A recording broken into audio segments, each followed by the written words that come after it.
Hope so.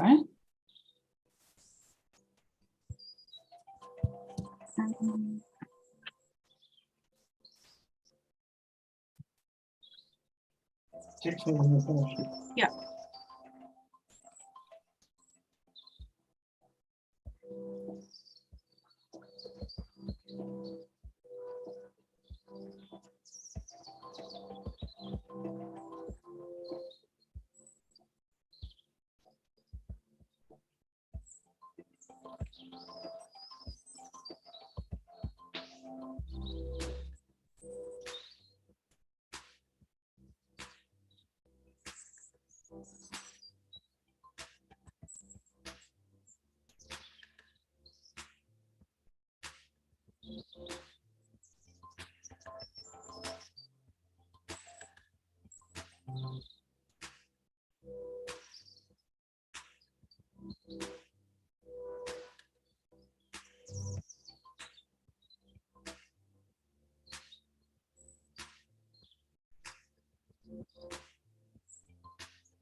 Sweden, the land of the lowest smoking rates by far. Sweden, the land of the lowest smoking rates. Sweden, the land of the lowest smoking rates by far. Sweden, the land of the lowest smoking rates. Sweden, the land of the lowest smoking rates by far. Sweden, the land of the lowest smoking rates. Sweden, the land of the lowest smoking rates by far. Sweden, the land of the lowest smoking rates. Sweden, the land of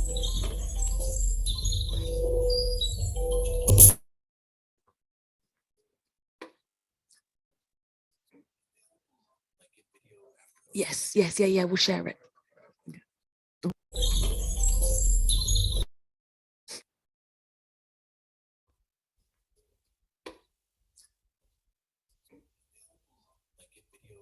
Yes, yeah, we'll share it.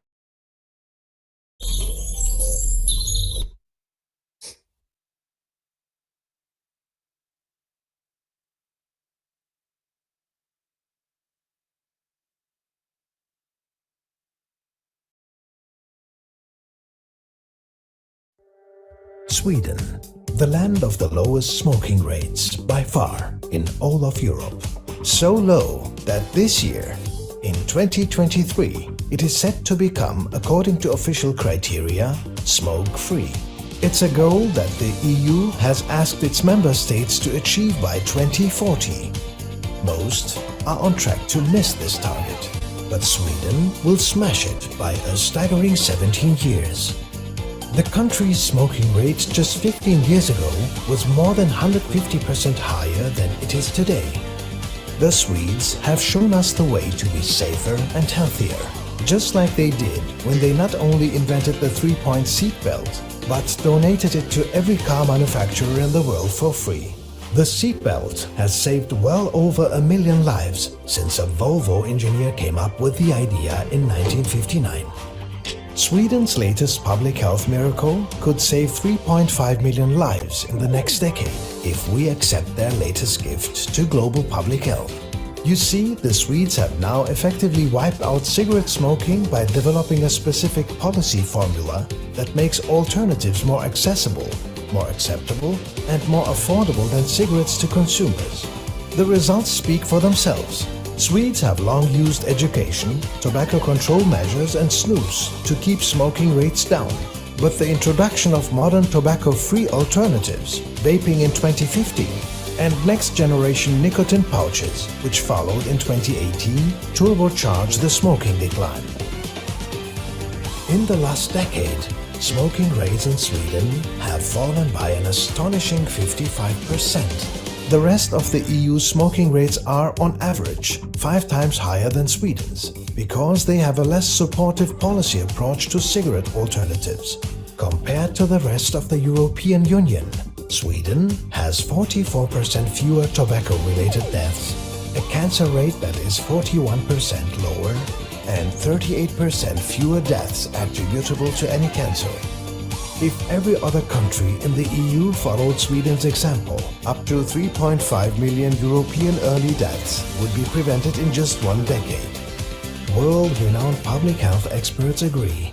I think we have the answer already. Tell the world about the Swedish experience and the mixture of pros and cons that we have had that have been helping people to leave cigarettes and get into something else. It's important for the governments to tell the consumers that if you need your daily nicotine, use this instead of the cigarettes.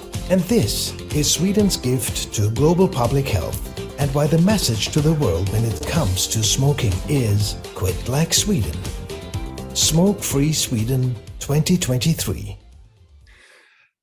Well, a hearty welcome to you all, and thank you for joining our forum this morning to discuss Sweden and the incredible achievement of Sweden of approaching a smoke-free status.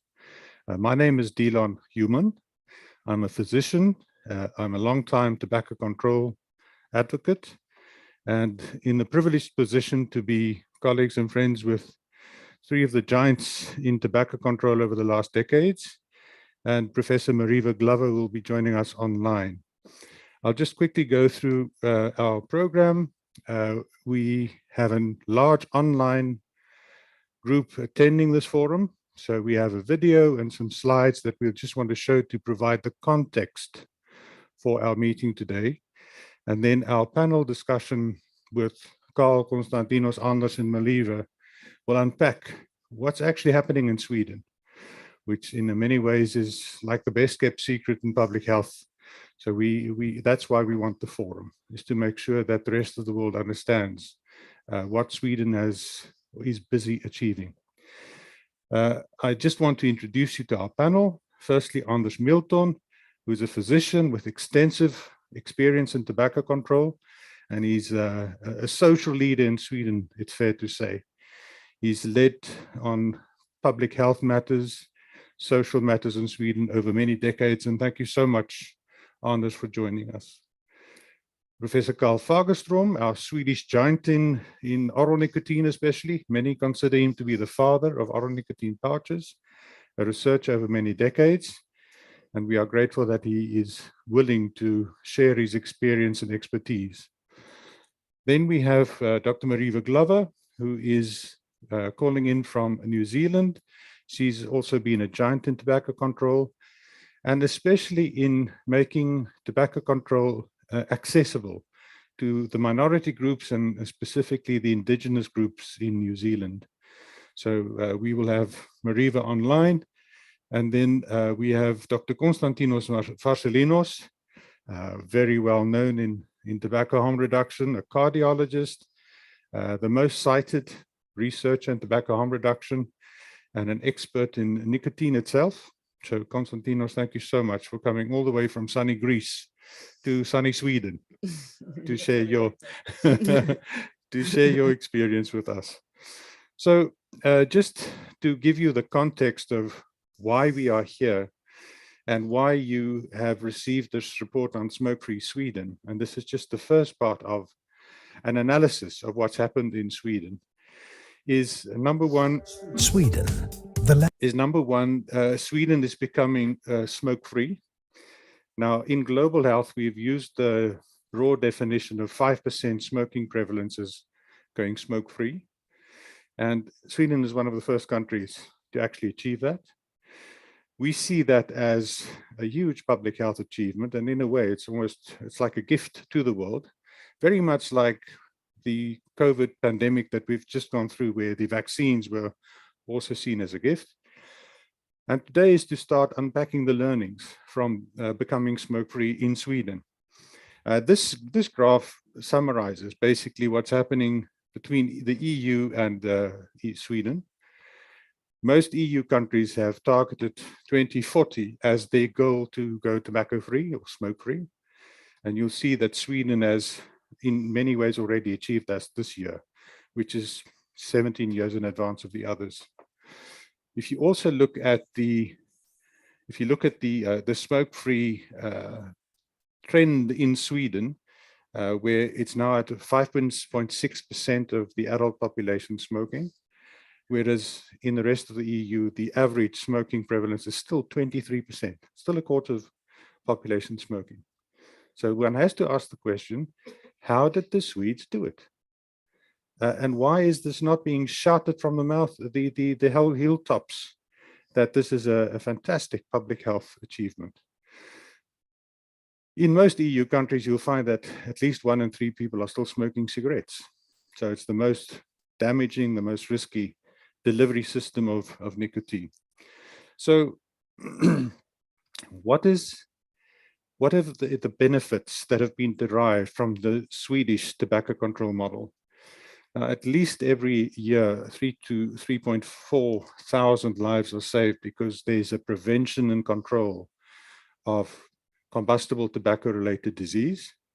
And we know that those who smoke cigarettes, 1 out of 2 smokers of cigarettes will eventually die because of tobacco-related disease.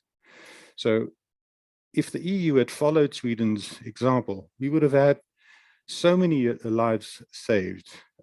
By some researchers in Sweden and abroad, at least 2.84 million lives could have been saved if the Swedish model had been followed.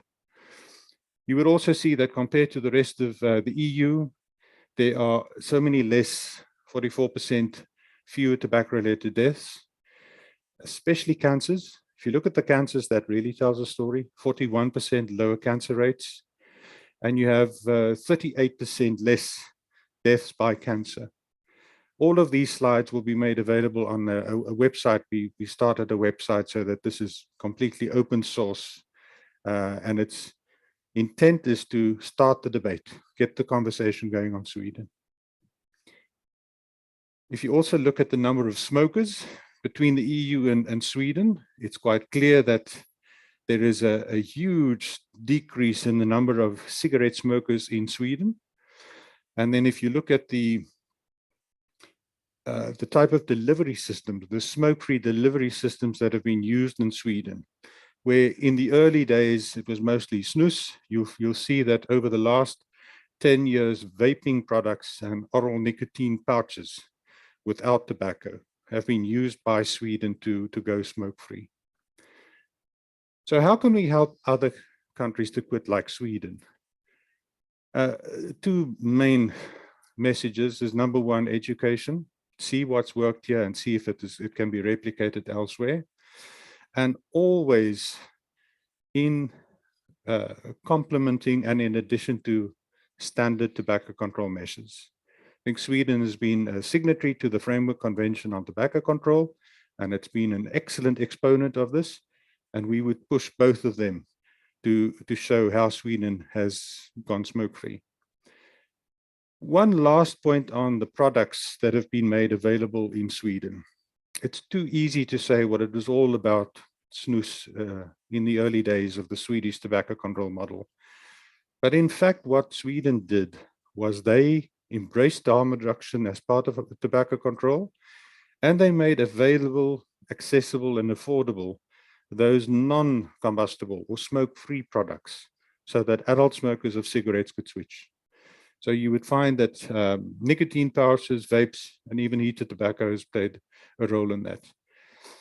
It's also shown that it's really important for consumers to actually be attracted to these, because for those consumers who cannot or will not quit tobacco, they want something that they enjoy. And this seems to have been the message in Sweden that has been executed. So even in terms of the taxation, you will find that the Swedish government have adopted the risk continuum of these products. So the most harmful products are taxed more, the least harmful are taxed less. And that has helped the consumer to make the transition. And I want to repeat again, it's for those consumers who cannot or will not quit. That's always been the gold standard, and that will remain the gold standard in tobacco control. But for those consumers who cannot quit. Wrapping up before we ask our panel for their insights is, so the Smoke-Free Society in Sweden, how did that come about? Number one, consumers were given a choice, and the policymakers actually allowed for the transition from combustible smoked cigarettes to smoke-free products. There was some form of education of the difference. It made possible for consumers to have acceptable, accessible, and affordable products that they could switch to. And it's something that we dare other countries to emulate, that which is based on sound evidence.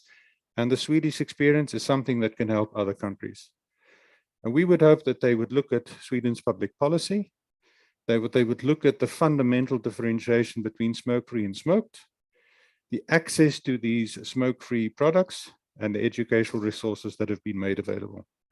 And that's been the Swedish way, is becoming smoke-free with less harmful alternatives. With that, we will now move to our panel discussion. And I would ask Jessica Perkins, co-moderator, to start off with the questions. I'll start with Anders. Hi, Anders. It's really great to have you here with us today. So as a physician and social leader in Sweden, what would you regard as the key regulatory intervention Sweden has used to achieve a smoke-free status? I'm not sure if I should give the government the right to decide this, because I think it's basically the consumers. I'm more than the government as such. I mean, the public health agencies in Sweden are all following the World Health Organization line. Anything with tobacco is wrong, because snus creates a dependency, and dependencies are wrong. Now, for the ones of us that do not want people to die prematurely, as smokers do, as Dylan said, we want people to switch from something which will kill them to something which they can live with. In Sweden, we have snus, and they can live with that. And they can live until old age, and they won't get cancer. And as we have shown in a number of brochures, and I think that you cited from that, Dylan, it doesn't cause cancer. You know, it might not be, you might not want to kiss somebody with snus, but it doesn't cause cancer, and you can live with it. So I think people have chosen they've found a way which we have in Sweden that you don't have in other European Union countries, and they have opted for that rather than smoking. So I think it's simple as that. You know, if you give people the choice.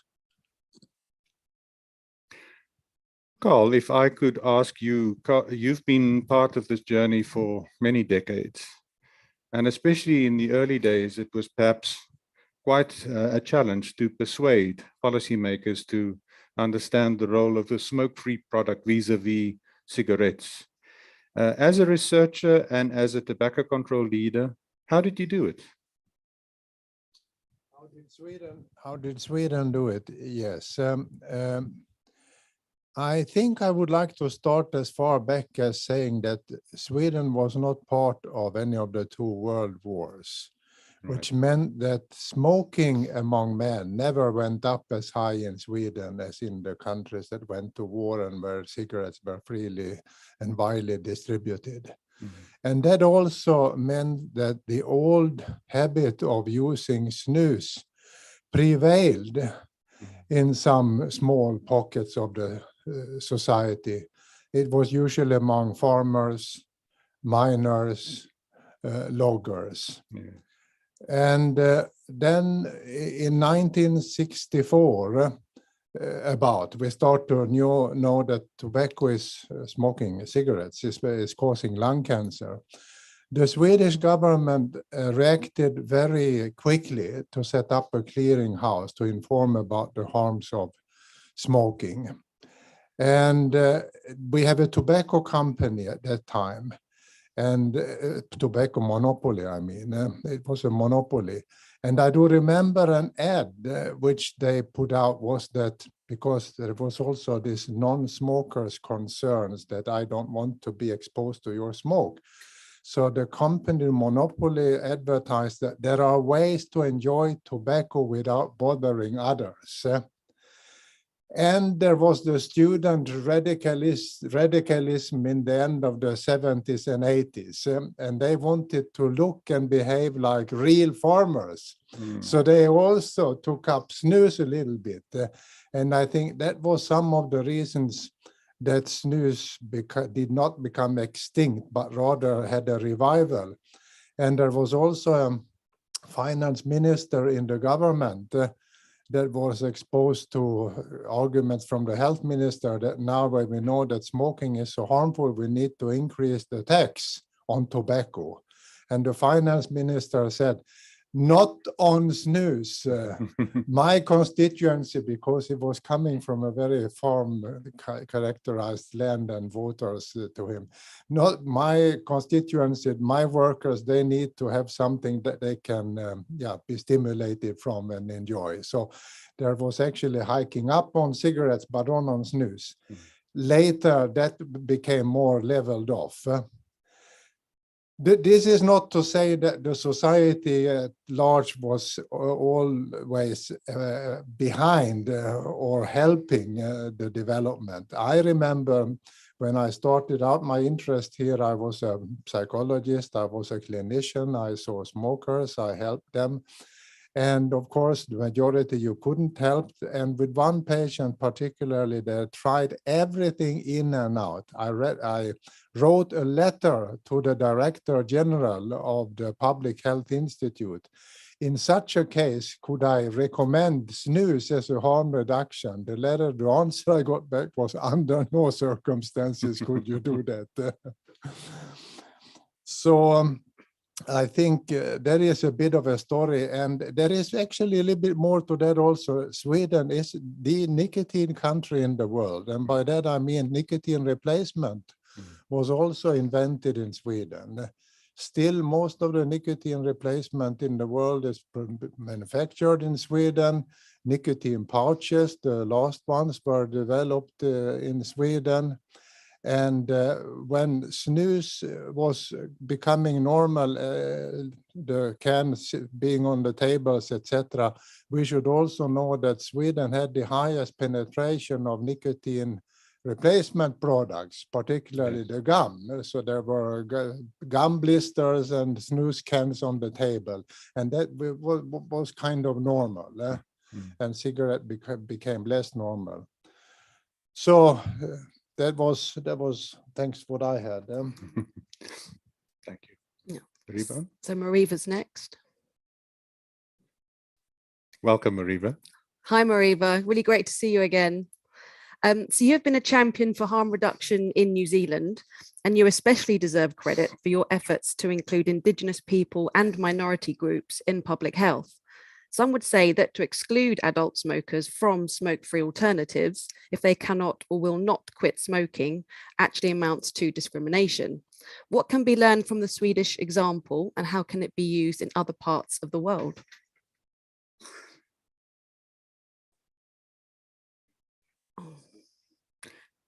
Hold on 1 second. Mariva, just 1 minute. 1 minute. From smoke-free alternatives, Sorry.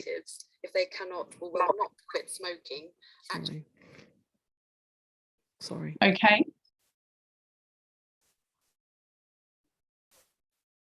You can speak now, Mariva. Apologies. Okay. Hold on. Good. Thank No, we you. can't hear. And thank you for having me as part of your important panel. So what I was saying was that we really wanted to quit like Sweden, Sorry, and we Mariva. did try. Mariva, just check Just- that you are not muted, please. No? Try to Just try speak again. now. Testing.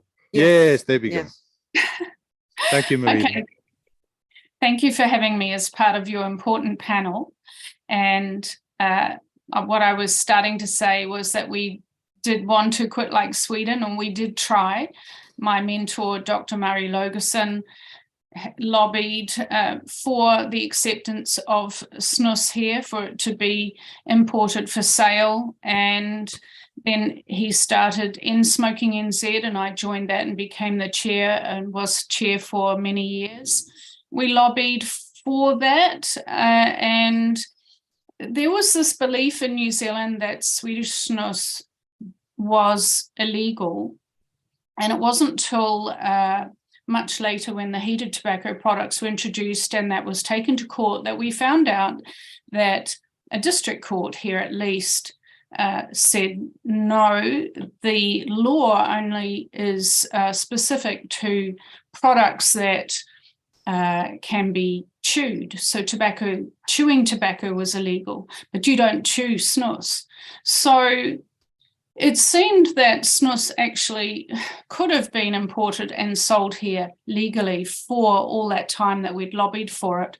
And then we had a law change, and they made sure that Swedish snus and oral nicotine tobacco products and oral tobacco products were absolutely banned for sale and import, sale and distribution in New Zealand. So that was very disappointing. So what we did get, it was the heated tobacco products that was challenged by the Ministry of Health in court. And as I said, the district court said, no, they're not illegal under the Act. And why would you ban something that contributes to the whole purpose of the law, which was to reduce smoking prevalence and especially the harm from smoking? So we have heated tobacco products. However, there's no advertising allowed, so very few people know about those. And we no longer have oral nicotine pouches. They were sold for a little while, and then they were banned in the vaping regulation. And we had vaping introduced here around about, or some people began vaping before 2015, but it really took off after that point. So in terms of New Zealand, if I just add, we're not far behind you. The average smoking prevalence now, daily smoking prevalence, is about 8%. And we could get to 5%, well, for most of the population. The New Zealand Europeans, who are the numerically dominant and politically dominant group, already at around 10.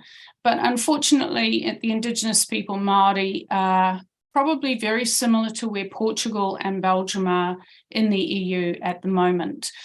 Has rapidly come down in the last 10 years, though, with the corresponding rise in vaping.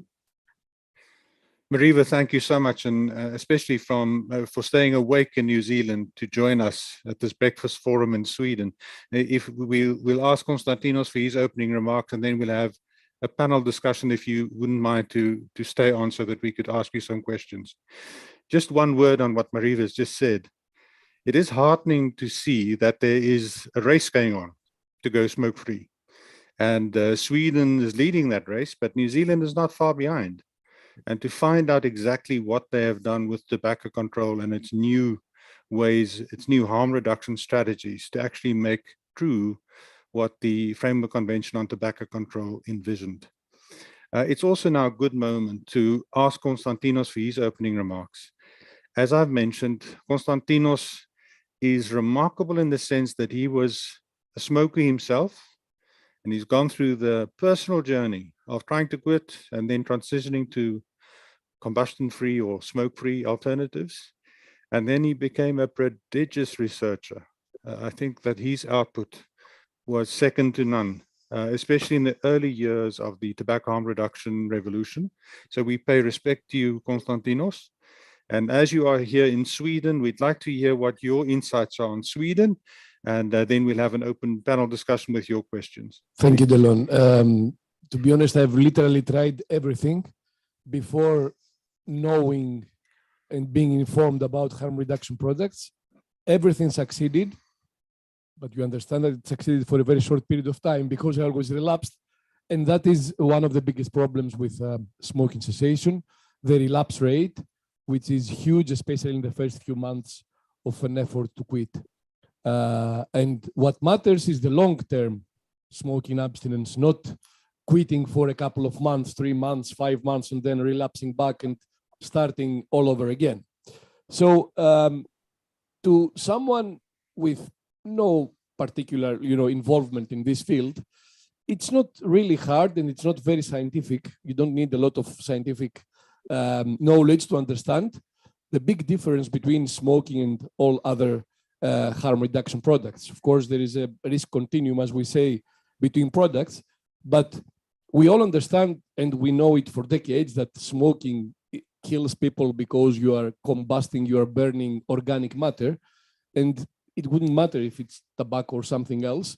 The problem with smoking is that you are combusting something at 800 degrees Celsius when a smoker takes a puff, and you understand what kind of chemicals are being created through this combustion process. So it's quite reasonable to understand that if you avoid combustion, then you are avoiding the vast majority of these harmful chemicals. And I will agree with both Anders and Carl that what happened in Sweden was mainly consumer driven, probably because there was a tradition here. And it was consumer driven to reduce not nicotine use, but smoking. And this is something we need to understand.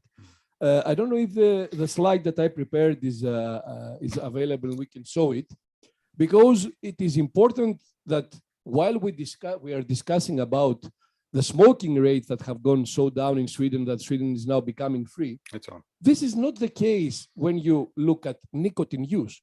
And these are data from the Eurobarometer 2020 survey, which is performed by the European Commission every couple of years. And at that time, the smoking rate in Sweden was very, very low compared to the rest of the European Union. So it's 6.4% in 2020 versus 23.5% in the rest of the European Union. But when you look at nicotine intake, Sweden is not different from the rest of the European Union.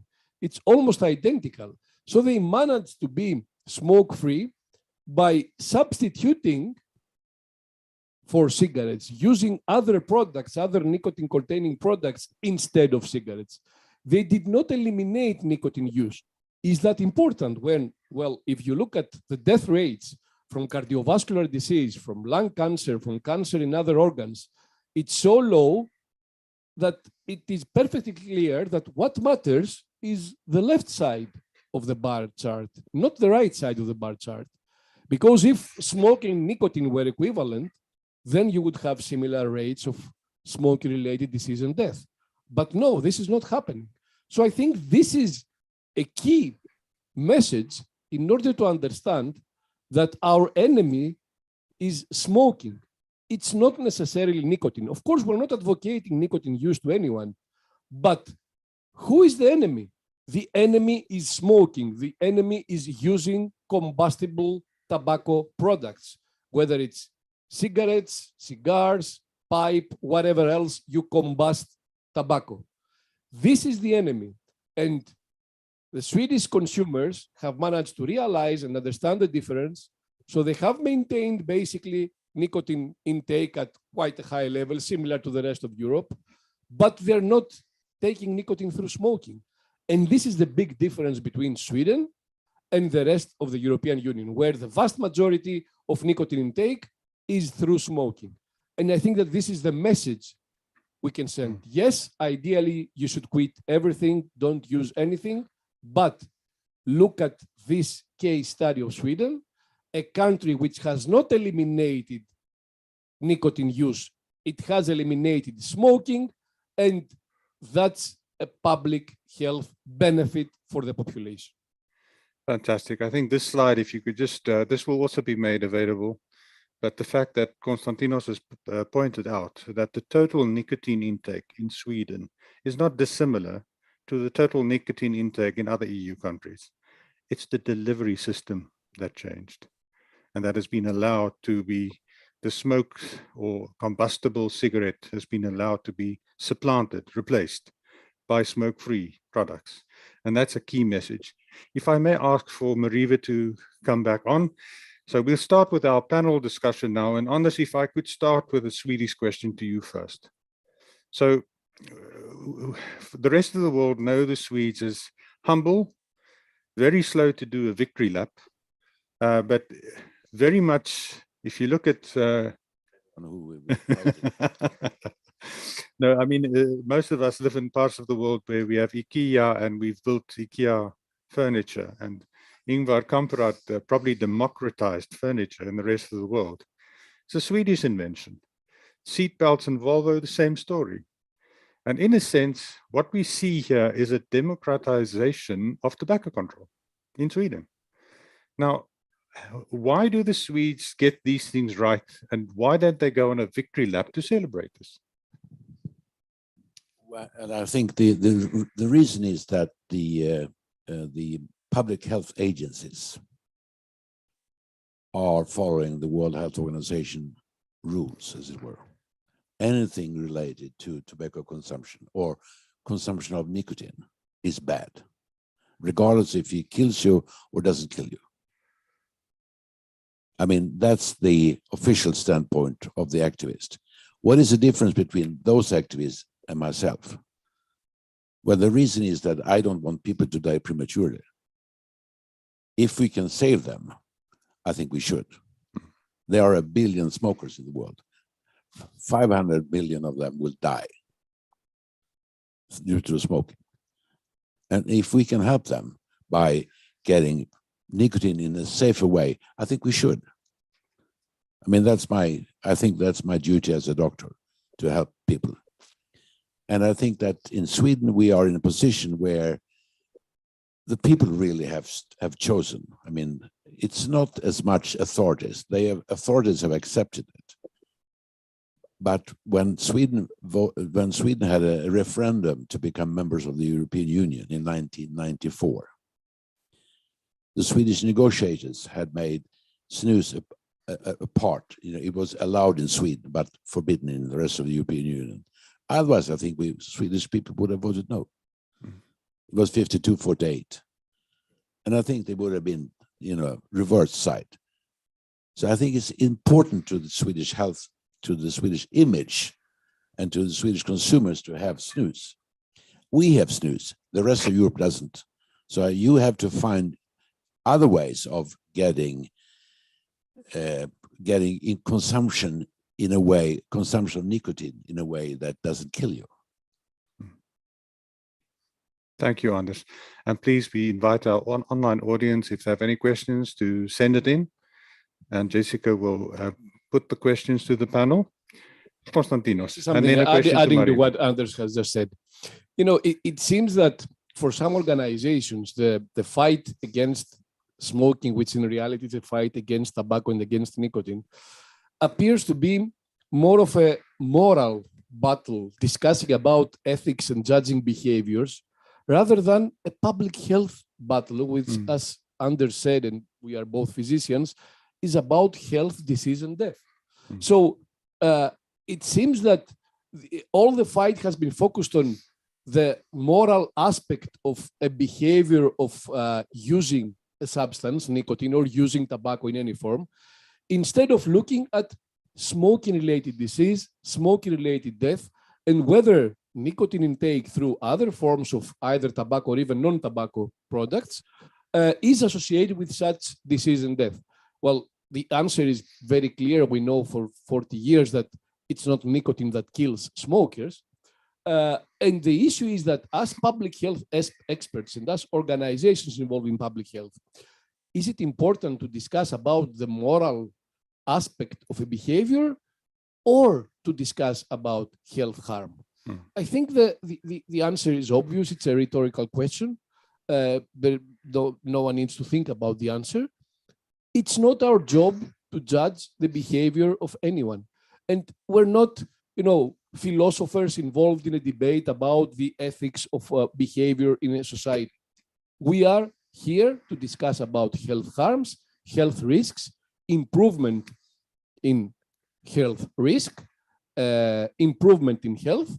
And by the way, the WHO, which I agree with Anders, is following a very hard negative line concerning harm reduction, has also created the Ottawa Charter on Health Promotion, which says that people should have the right tools and the proper information in order to improve their own health and take their health in their hands. Yes.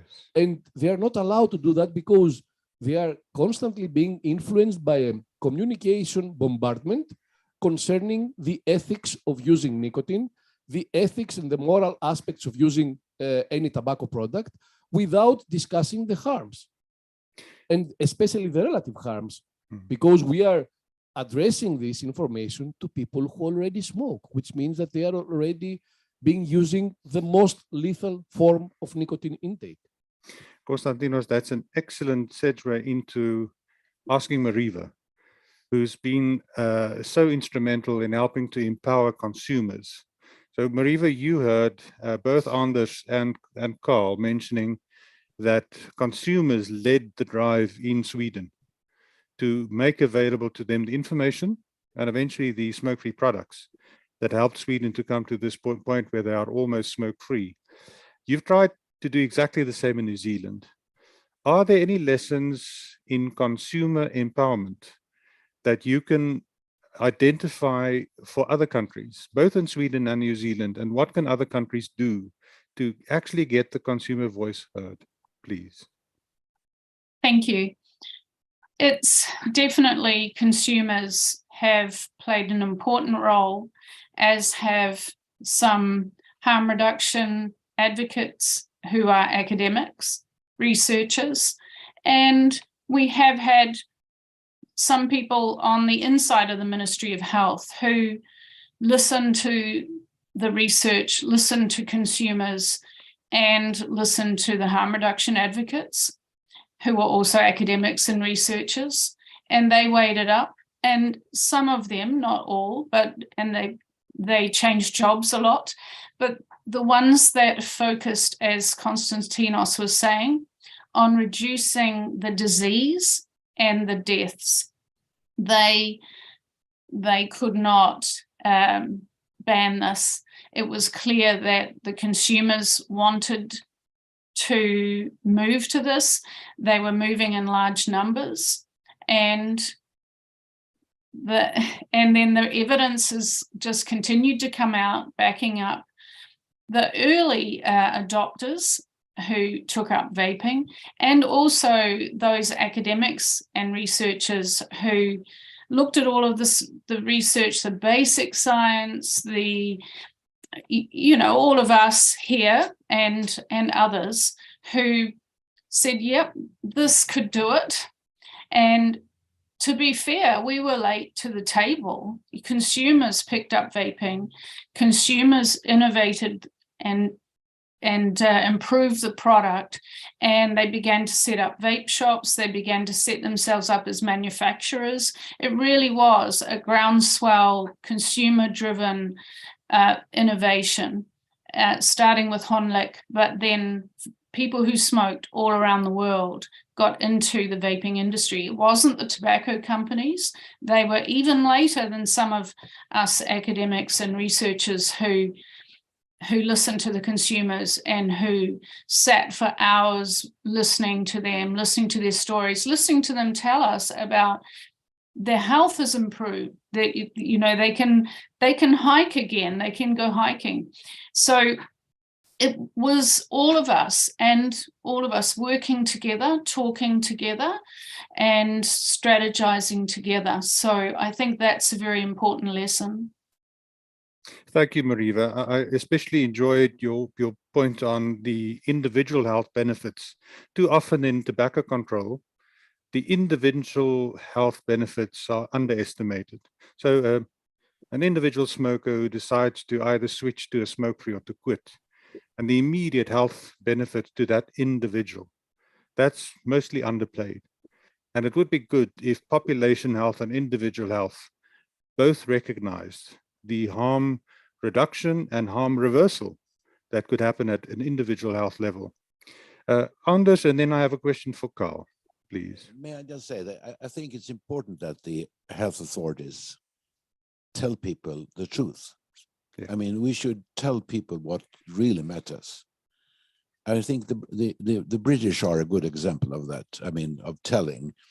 If people come to the doctor and they cannot stop smoking with the help that the medical profession can give, then they are told to, it's better if you use e-cigarettes. Not that e-cigarettes are without danger, but they are much less dangerous than smoking cigarettes.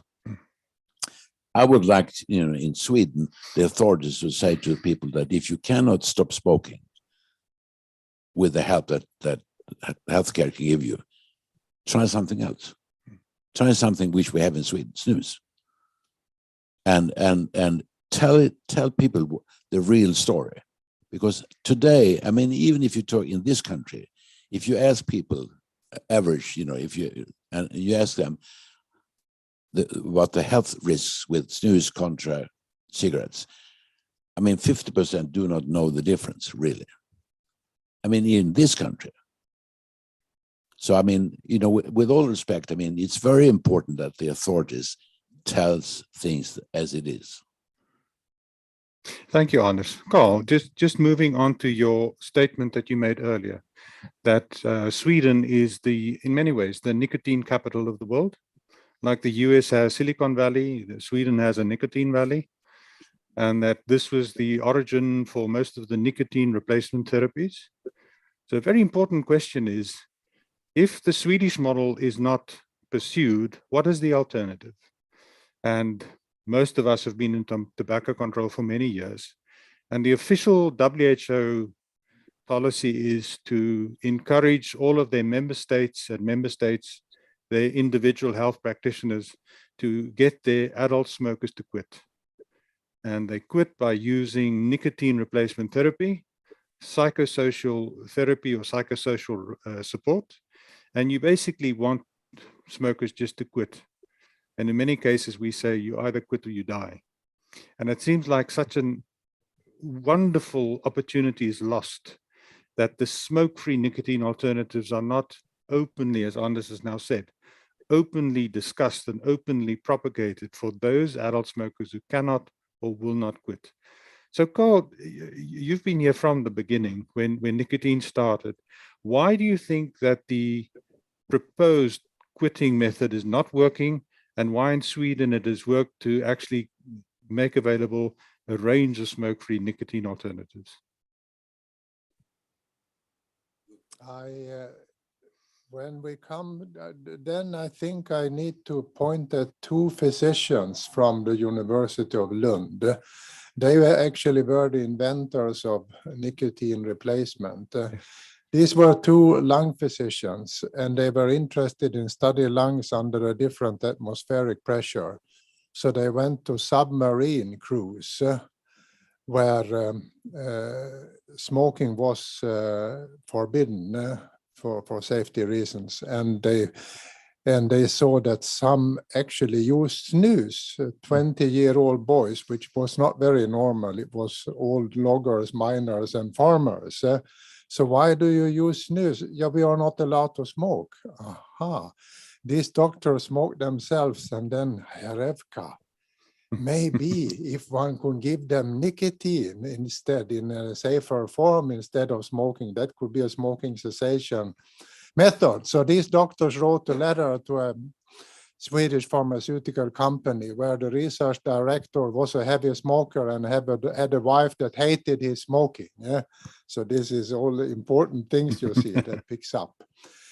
That was the other thing that needs to be mentioned, I think, is also the Karolinska Institute's interest in the harmful effects of tobacco, where they actually found out whether they liked it or not, or whether they looked for it really. But the result was that the nicotine per se, as we had heard, was not that harmful, not leading to an increased risk of stroke or myocardial infarction or cancer.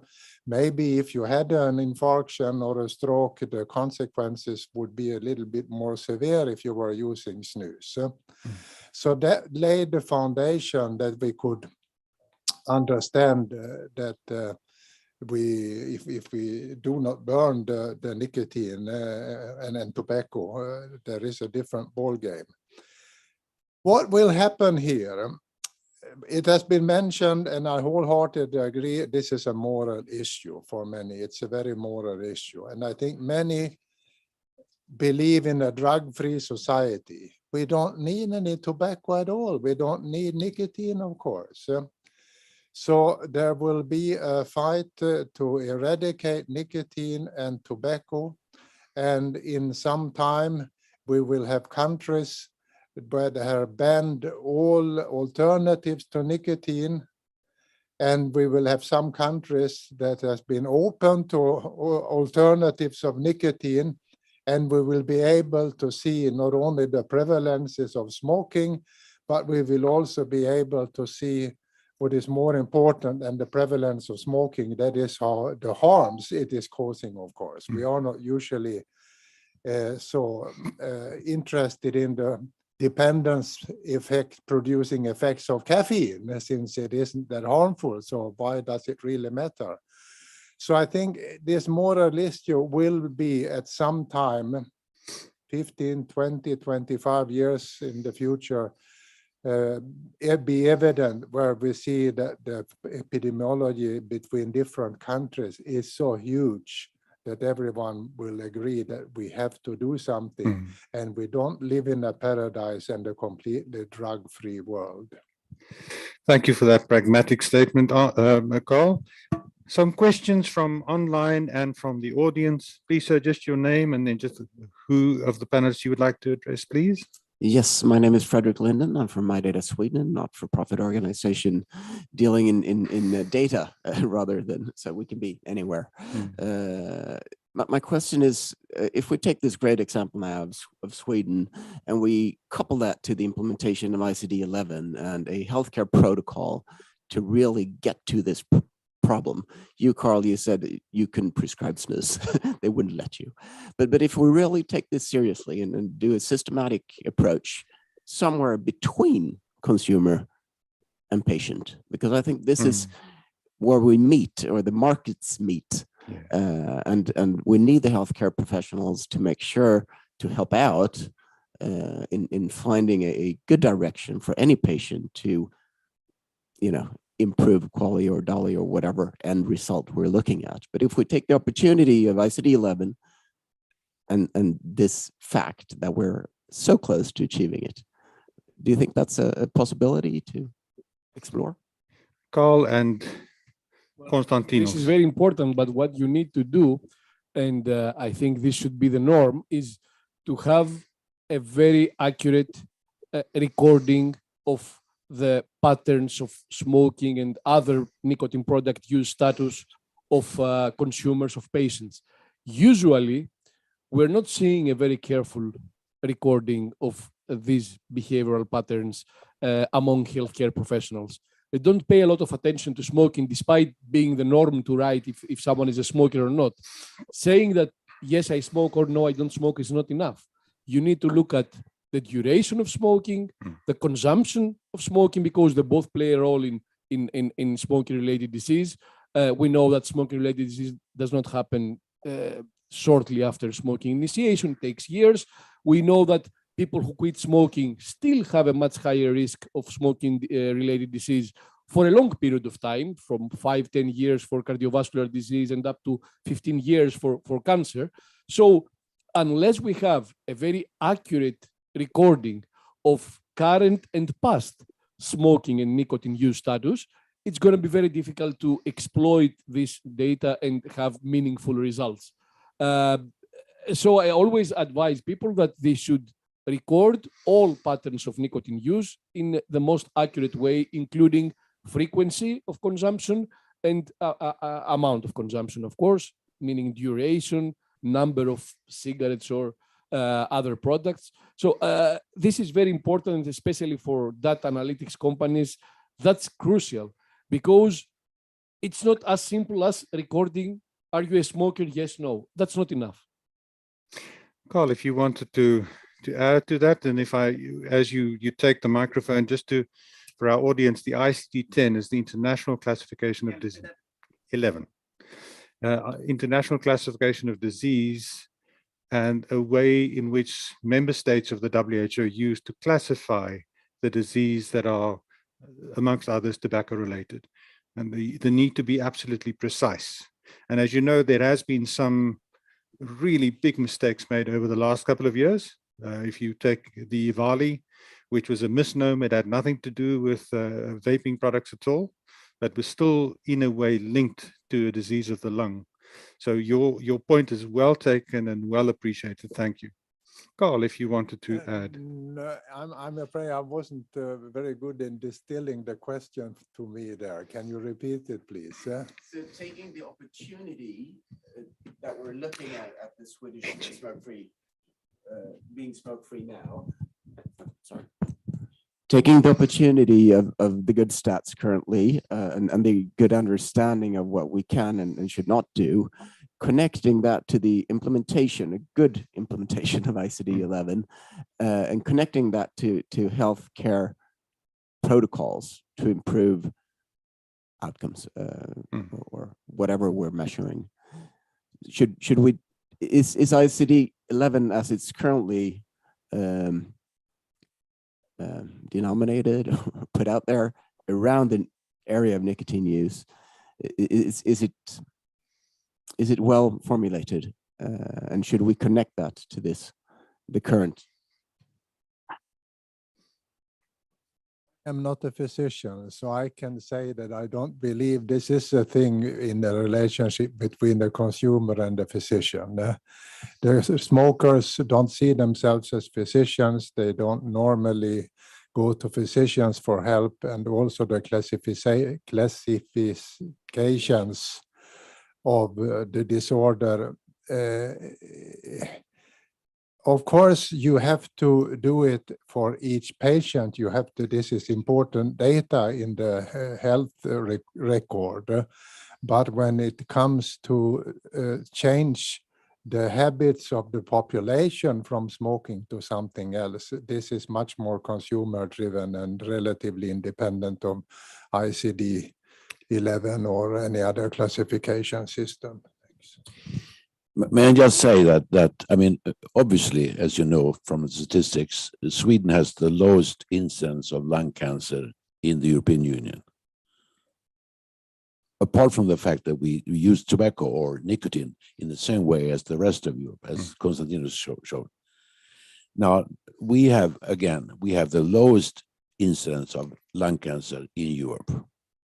Do the Swedish health authorities bring that forward? No, because that would mean that snus, as we use today, is not dangerous. Do they want to show that? No. And Anders, what about again? I mean, I think it's important to state that we should demand from the authorities that run us, that we vote for, that they tell us the truth. But does this apply to all the smoke-free products and alternatives in Sweden? Well, I mean, is there the same kind of opposition to making that known? In effect, yes. I mean, yes. I mean, unfortunately, the health authorities, there are three, basically, with different agendas as well. They are all the same in the sense that they do not, they admit, of course, the statistics. I mean, our statistics, open data, it's nothing secret. It's World Health Organization, it's European Union, it's everything, it's there. They just don't want people to notice it, because then they have to say that, well, as a matter of fact, you don't get cancer by not using cigarettes. It might not be good for you. It might not be what you like your partner to do, but it doesn't give you cancer. It doesn't shorten your life. Do they want to tell? No, they don't want to tell that. Carl, and then Konstantinos, and we have an online question for you, Mariva. There is a little bit a glimpse of a hope, maybe. We got a new government last October or so. And there has been some signs that this government looks upon the things a little different than the previous governments. But so far, we haven't seen any transfer down into the agencies yet. But there is a glimpse of hope. Konstantinos, you had what you mentioned about ICD 11 is pretty okay for the epidemiological assessment of the association between different nicotine products use and developing of disease. But as Carl said, to drive society into a switch from smoking to other products, they don't consider this, as a medical intervention.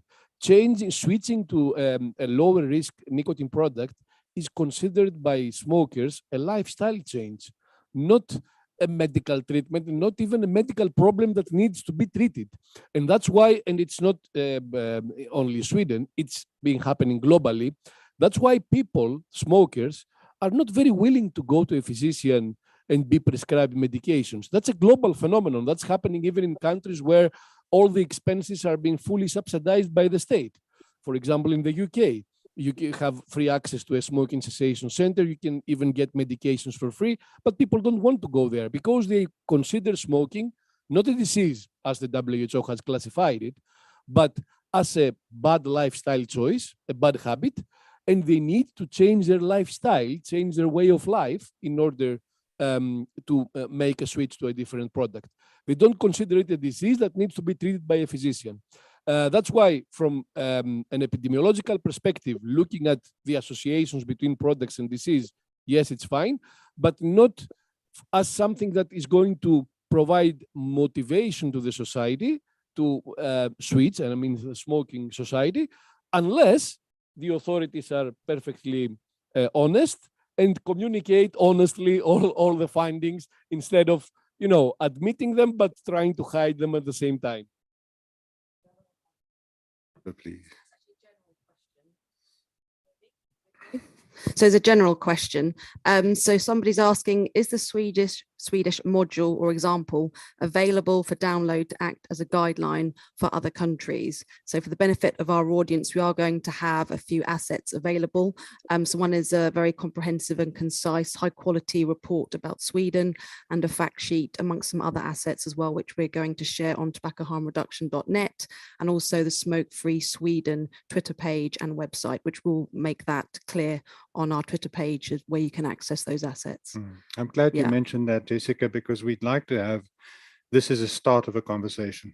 You've heard from both Carl and Anders that there's a huge public health achievement, but it's not being discussed as it should in Sweden or the EU or the rest of the world. And that's, we need to start that conversation. What have the Swedes done right to go smoke free? Mariva, please. Thank you. Just on the moral, focus that has been mentioned, as a professor of public health, I'm working in public health for 30 years. I just want to, and it's what, as an Indigenous person, it's kind of frustrating, the reductionist view, and we need a more holistic view. So there are many other diseases, there are many other causes of diseases and early death.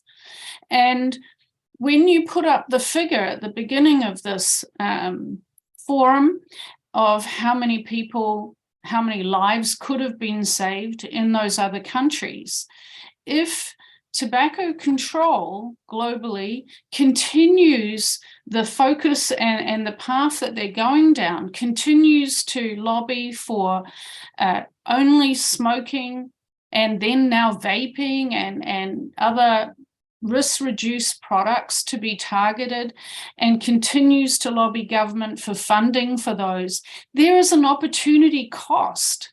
That money could be rediverted to the next, leading cause of preventable disease. So yes, smoking is significant, and it has been the leading preventable cause of disease in the world, but obesity is very close behind. And we really, if, you know, along with the rest of the colleagues here, if we are focused on reducing disease, there are other diseases that need attention, and it really is what is causing harm. And you would look at that list and you would prioritize that. And yes, lung cancer, yes, cardiovascular, you know, really this endemic of obesity is going to PIP smoking and tobacco control, the billions of dollars pouring into focusing on trying to get people to stop using nicotine via risk-reduced products where there is, you know, if you looked at the diseases from those, you'd be going, okay, we now need to shift our focus to this other leading cause of preventable disease. Thank you, Mariva. So Mariva has made the very valid point that non-communicable disease, which the WHO states is responsible for 63% of morbidity and mortality figures worldwide. And the big four are diabetes, heart, lung disease, and then tobacco-related problems with cancer.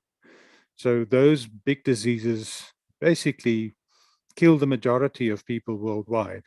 And that a pragmatic and balanced approach to prevent and control these non-communicable diseases would be key.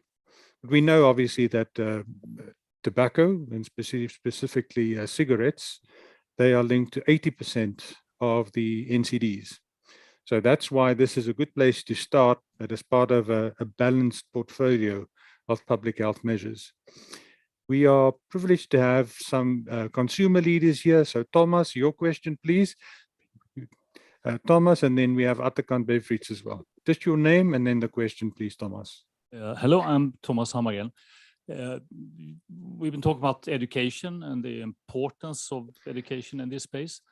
So my question maybe to you, Anders, is how to get this pamphlet into every Swedish embassy around the world. It's something they should be proud of. Yeah. And maybe it's a good time to use the leverage of how we treated the pandemic, yes, which was really criticized early days, and now we're starting to get some credit for it. So that was how to get about it. And the other thought I had was, I mean, maybe it should be in every IKEA. Ingvar Kamprad was a big snus user, and and he even opened up for the IKEA in Japan to sell snus. So he's not there anymore, but that could be another route for information. Thank you for that question. Anders, how can we get this in all the Swedish embassies? I think it might even be more important if we got it to all the IKEAs. And I think we should try that. I think we really should try that. Yeah. Because as you know, Europe beats cancer. You know, there's a big fight against cancer in Europe. And we have written to them from the Snus Commission in Sweden. We have written to them saying that if people were to smoke and use snus, as in Sweden, 355,000 per year fewer would die in the European Union due to smoking. You know, it's simple. So I mean, yes, I think that we have again using ordinary open statistics and putting it together. We can see that it does help if you use something else than cigarettes. And I think it's a very good idea that we should try to get to the IKEAs and to the embassies. Carl, you wanted to add to that? No, nothing more. That I was stepping up here, and we have a little report from the Snus Commission, which I think is interesting for most of you that haven't seen it already. It's about the relative health risks of tobacco and nicotine products. Thanks. Thank you. We have a question from Atakan, please. Benji.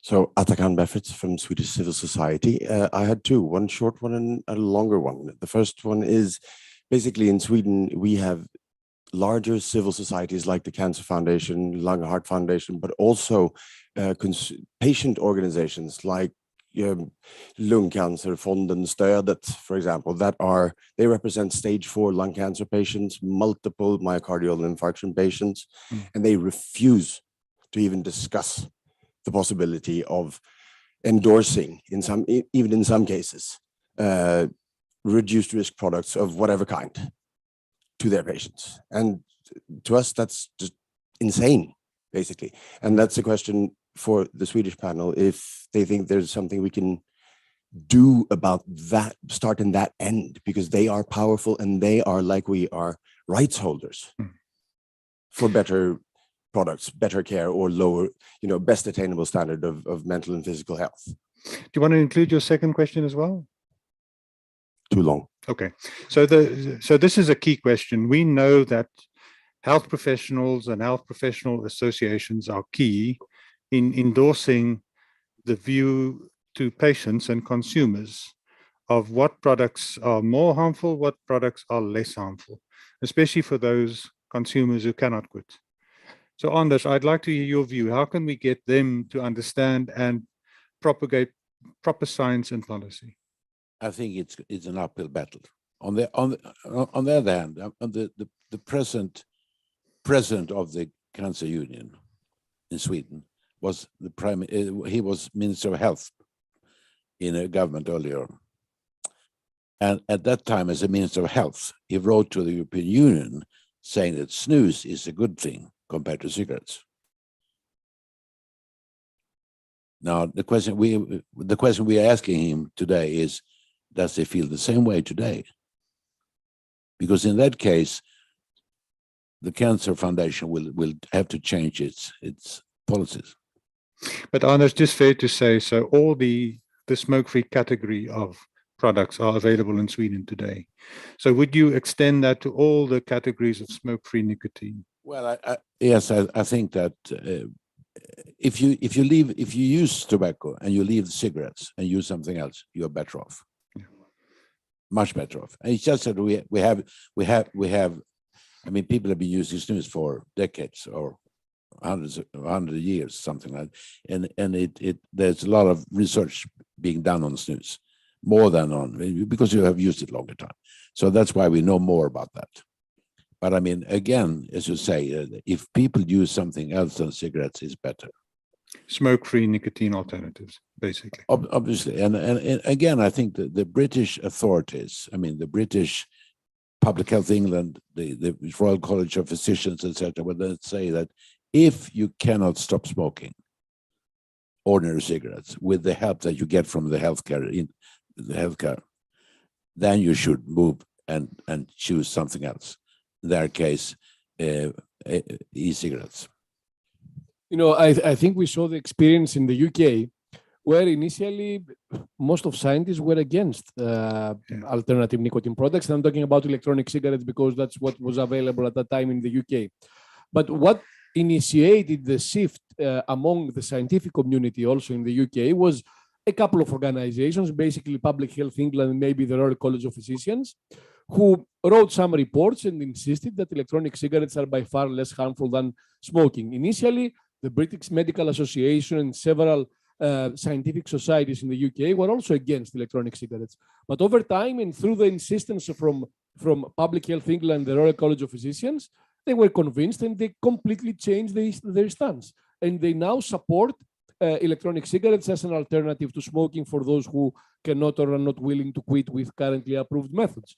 Well, I think that this is the sparkle that that we need to find in other countries too. One or two organizations who will look at the evidence, create some reports, insist on them despite the criticism, because initially Public Health England also received a lot of criticism. And then I think we will gradually see a swift change. It's going to take time. I fully agree with Anders, a lot of time. Thank you, Konstantinos. Another question, and then we'll wrap up and we'll ask each of the speakers just for their final remarks. Thank you very much for an interesting discussion. Patrik Stromer, Swedish Association of Snus Manufacturers. We actually have two smoke-free generations in Sweden by now, the youngest population and the middle-aged 30 to 44. And how is this described in Swedish media? As young female are using more white snus nicotine pouches. They are not reporting that we are basically smoke-free in Sweden today. So you're doing a great job here. Thank you very much. Thomas, last question. Atakan, last question, and then we go to the panel. Yes, something I've been a bit occupied with is that NRTs, medicinal nicotine, or then become that way with all the data, and they are deemed safe and effective. In Sweden, we have a nicotine pouch, yes, as a NRT, and maybe to you, Carl, how come that the now nicotine pouches directed to consumers are basically identical to a product that's by the authorities is considered safe and effective? That's an important question. The safety profile of oral nicotine pouches are equivalent to nicotine replacement therapy. Your view? Yes, my history is such that I started to work with developing nicotine replacement products. The first was gum in 1975.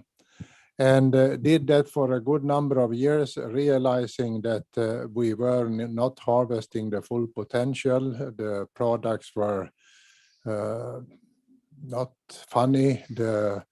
In terms of flavorings, for example, very limited in terms of nicotine dose, which is not only because of the developing company, because if I may make a little detrack here, when we went to FDA in 1983 to get nicotine gum 2 and 4 milligram approved, the outcome was that 4 milligram will be over my dead body, said the director of the department. So the deal was then 2 milligram. So it wasn't easy to come with much stronger forms of nicotine products. Finally, I decided to quit working for the pharmaceutical company and starting my own company, Niconovum. It was called Two Stop first, actually. Then it was changed to Niconovum. Elon knows about this also. You were very interested at the time being. And I'm coming from a snus country.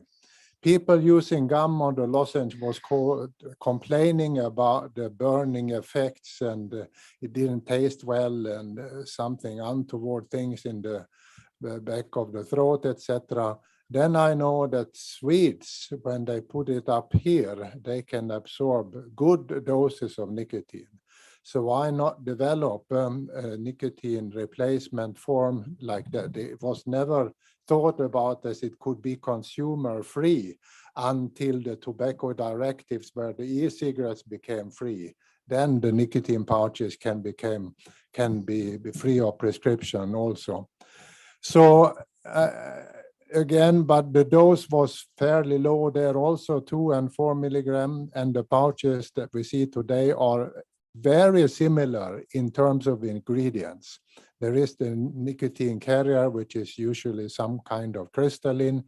There is the pharma grade clean nicotine, bought from the same companies as the pharmaceutical companies buy it. There are some pH controlling ingredients, and there are flavorings.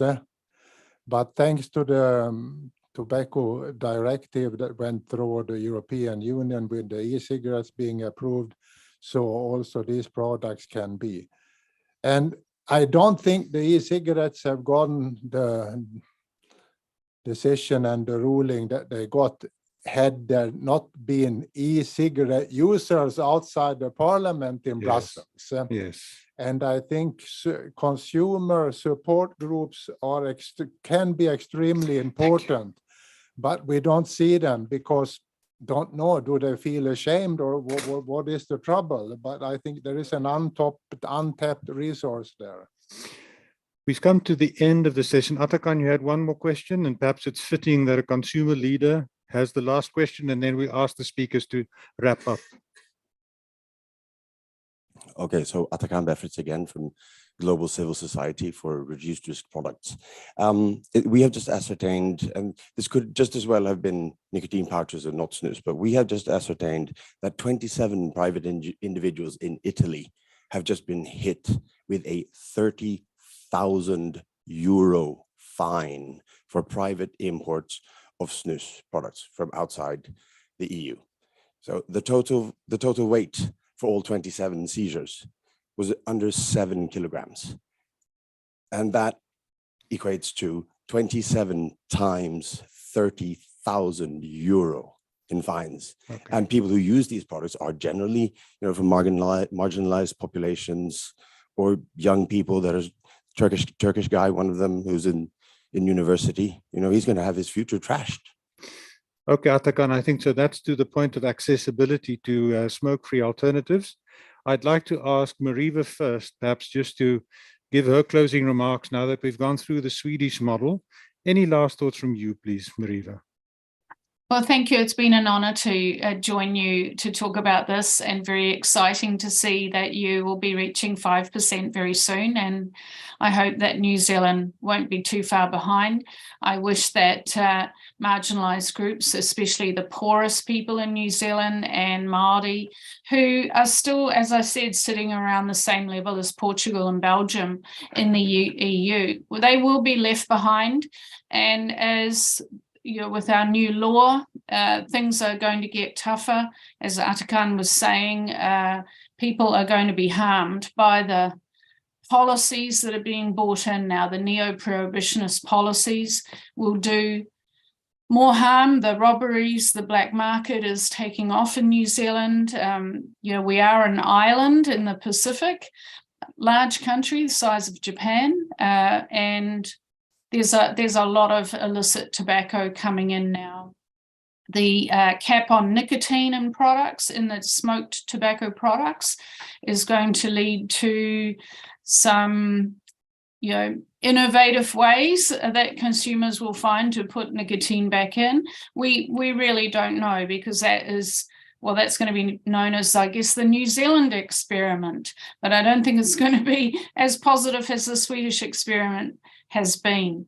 So I really wish that other countries would quit like Sweden and would take your lesson on board, allow people a wider range of risk-reduced nicotine products to use, and then we would have a chance of catching up much faster. Thank you very much for having me. Thank you, Mariva. Much appreciated to be with us this late hour, your time.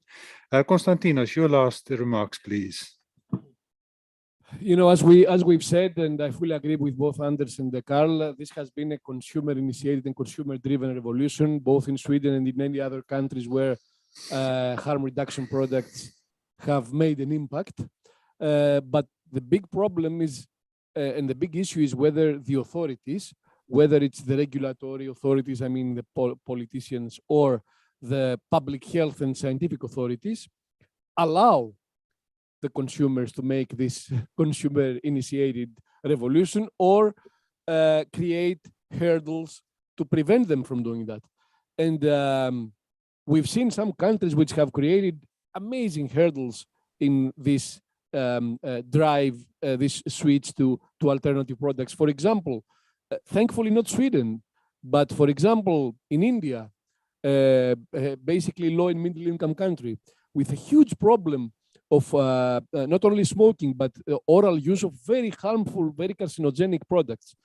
They have banned almost all alternative nicotine products, including electronic cigarettes and snus, while they allow the sales at a very, very low price of the most harmful forms of nicotine intake. And it's not only tobacco cigarettes, but also oral, very toxic products. It makes no sense. You understand, e-cigarettes were there, snus tried to enter the country, they were both thrown out.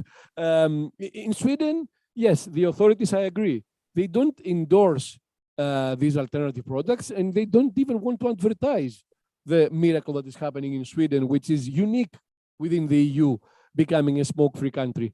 At least they haven't provided so many hurdles that they would eventually prevent this consumer-initiated revolution. We should at least allow the consumers to have the choices. I think that's very important. And being honest, not only as a regulatory authority, but also as a scientific community and scientific authorities and organizations is crucial. Building trust is based on honesty only. So we shouldn't hide this information, especially among smokers. Otherwise, we are indirectly discouraging them and preventing them from making choices that are going to be beneficial for their health. Martinus Anders and then Carl. Thank you. I think that we should try to get the authorities to say it as it is.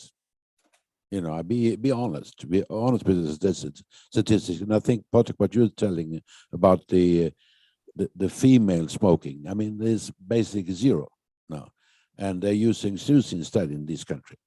And I think we will try to make the Swedish government and the agencies proud of what we have achieved, rather than being ashamed, as it were. And I think we should make them proud, and we should make them announce it to the world that in this country, with the help that we have from our distant policies, we have succeeded in getting smoking down to 5% level. And you should be proud of that, and we will help them. Things have been so well said, so I can't improve on silence. Turn a few seconds. Thanks.